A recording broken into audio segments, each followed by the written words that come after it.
Hey everyone, Adrian here. Welcome. Hope you're free this afternoon to join in on this live session. Hey, by the way, if you are looking for some guidance, some coaching around your business and life to get an edge in your mindset, in your marketing strategies, then just simply comment yes below, and I'll be happy to send you a free coaching session with me. It's valued at $247.50. It's yours complimentary, where I can help you with your business.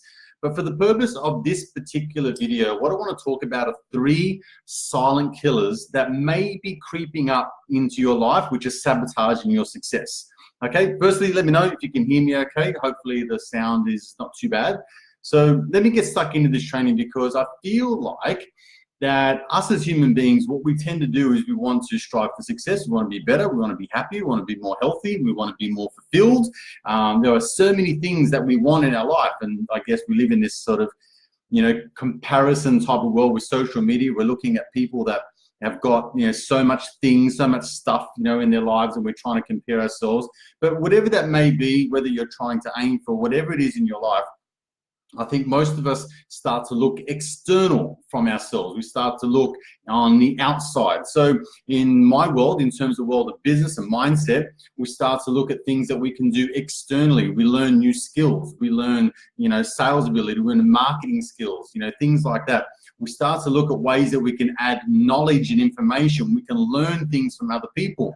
Now, this is actually very good, right? So like as a coach, that's my role, is to see like the label from the outside of the bottle, which is a lot of business owners cannot do. So that is help. It helps me personally, because when I looked at my coaches and my mentors, it changes your paradigm of the world. It changes your perception of how things are, which is good, because you can iterate, you can put these things into practice, you can have these new learned skills which you can then implement into your life, and then you get feedback. And then feedback gives you an indication of whether you're doing the right thing, right, or whether you're doing something wrong, and you can iterate and change and do something better the next time.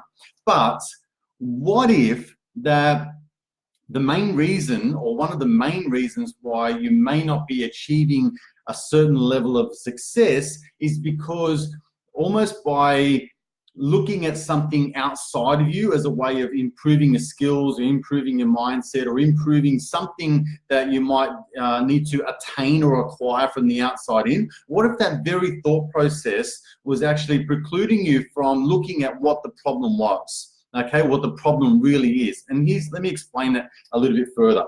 So I've written down a couple of things that I want to maybe just workshop with you, and then you can ascertain in your life whether this is actually present or not, because I know that it's definitely present for me, and so it may be present for you as well. So let me give you an idea of 3 silent killers that might be really plaguing your success and you don't know it. Okay, here we go. So the first one is unconscious belief systems. Okay, you should know that 95% of our day is run by the unconscious mind, or unconscious program. These are thought patterns, these are belief systems, these are habits that we've ingrained in our mind, neuro pathways in the brain that we've ingrained in our mind from birth. And so over a period of time, when you are born, you start to learn certain viewpoints, certain paradigms of the world. And then over a period of time, that becomes like a learned response. And then eventually it becomes a habit. And then eventually it becomes a character trait and a personality trait. And that's kind of who you are, So the thing is, though, when you look at it in terms of how this correlates between success and between failure and what you want to do, well, then how about this? Let's say, for example, you're trying to learn a new skill around like sales scripts, or, you want to implement some marketing ideas, social media marketing and things like that, so you can get more clients into your business. So externally, I'm looking at marketing, I'm looking at sales scripts, I'm looking at wording, I'm looking at creating email content. But what if you had an unconscious belief system that you had a fear of rejection? Right? What if you do not like being rejected, and there was something that was an unconscious program that was sabotaging your success unknowingly, meaning that you can learn these skills on sales presentations, or you can learn these skills on how to market yourself online, for example. But if you don't overcome your fear of rejection, then you can unknowingly sabotage your own success. And these are unconscious. You don't know. It could be a program that could be running since you were an infant. Typically, we learn most of our habits and our personality traits before the age of 7, right? So these things can be going on for a long time. Here's number 2. Let's say, for example, you want to learn how to present to a large number of people, okay? So you want to do workshops, you want to do programs, you want to present to a large number of people, you want to do live videos on Facebook and all that kind of stuff. However, you have an unconscious belief system that you are unconfident, okay? You don't believe in yourself, all right? So that very unconscious program could be sabotaging your own success, although you could learn all the necessary skills for creating a great presentation. It's making sense so far? Give me the likes and the thumbs up across the screen. Let me know if I'm making sense with all of this. Here's number 2, right? A reason that you could be sabotaging your own success. Silent killer, okay? Number 2, you have rules around success, around happiness, around love, around fulfillment that are unrealistic and that are easy to get broken, easy to let yourself down. So I'll give you an example. So let's say, for example, for me to feel loved, I've written a lot of these down, so I'm looking towards my notes. Okay, for me to feel loved, I need to be complimented.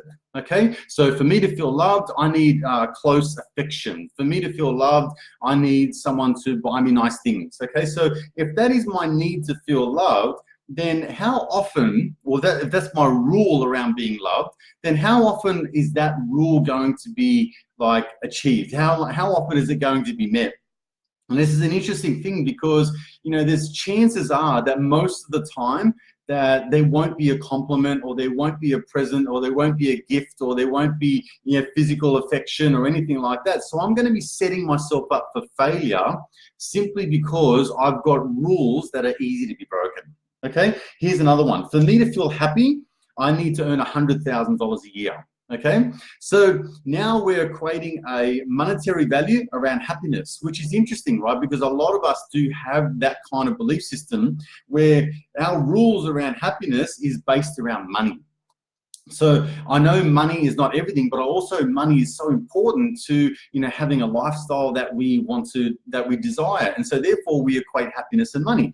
But if you've got a desire to be happy and it revolves around earning $100,000 a year, and you are starting a business and you've only just started, well, guess what? How easy is it going to be to let yourself down trying to earn $100,000 a year in a business that you just started, or a career that you've just started, you know, or if you're 2 or 3 years into an apprenticeship or to a new job prospect, a new job career, like, are you going to walk into 100 grand straight away? And even if you do walk into 100 grand, are you going to keep that $100,000, you know, or do you have other expenses? So therefore you can let yourself down, and this can sabotage your own success and your own happiness simply because you've got a rule that's easy to be broken.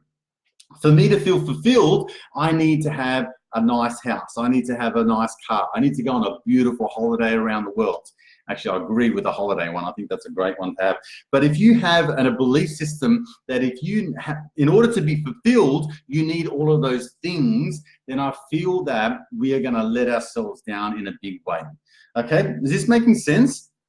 All right, if you need to have a session with me, I'll give you a complimentary session, and it's worth $247.50. Just say yes below and I'll send you some information. If you feel like you need help in these areas of your life, if you're incongruent with your passion, your goals and your values, and you want help with that, I'm more than happy to help you. Okay, all right, let me move on. Number 3, the third silent killer that could be sabotaging your success and you don't even know it.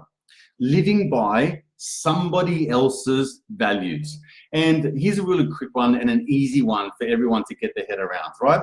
We're told from a very young age by our mums and dads who love us dearly and want to do the right thing for us and only want the best for us. Okay, so their intention is pure and they only want the right thing for us, which is fine.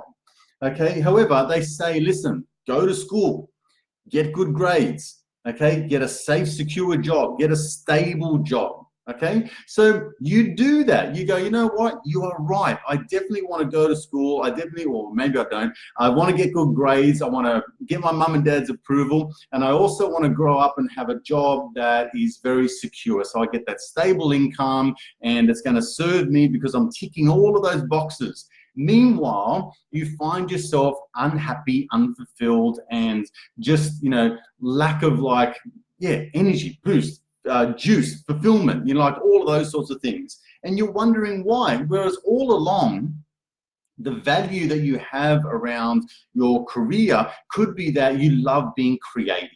It means that, like, it could be, for example, that you love design, you love to work with art, you love to work, you know, with your hands, and you love creating, you love drawing and all that kind of stuff.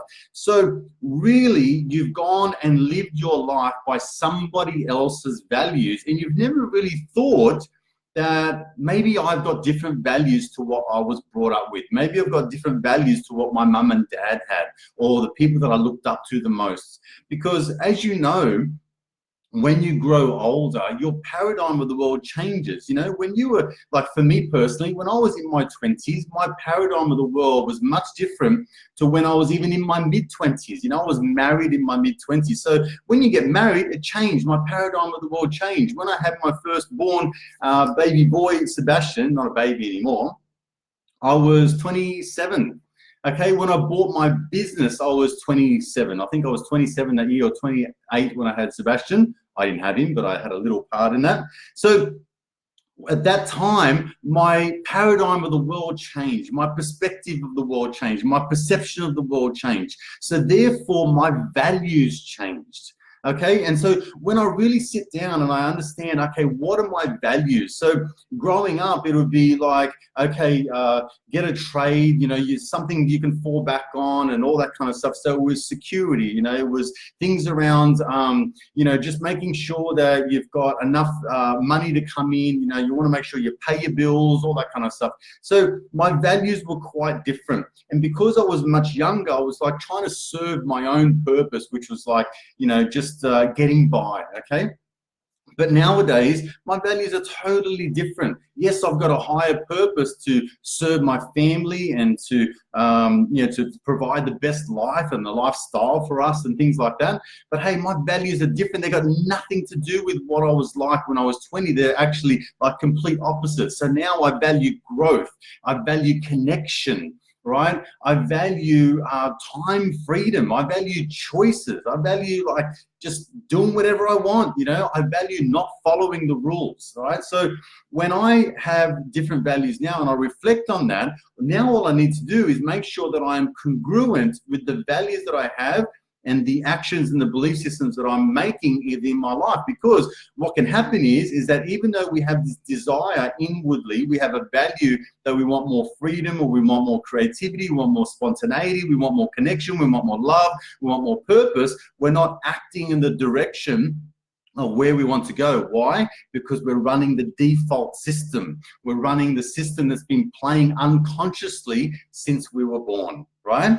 So if that is making sense and that is resonating with you in any way whatsoever, the purpose of this video is to stimulate a thought pattern, is to stimulate some, you know, just perspective, something like reflection, right, around what's going on in your life, and is it congruent with what your values and what your beliefs are? Do you have these underlying silent killers, as I call them, which are sabotaging your success unknowingly? And if that is present within your life, then the answer is simply, one, becoming aware of what's going on in your life. That's the first thing. Second thing is actually doing something about it, because you know what the best part about it is that this can be changed, okay? Your mind can be changed. Your personality can be changed. Your character traits can be changed. You, at the moment's notice, can change that by simply recreating a new neural pathway in the brain that serves you in your higher purpose. Making sense?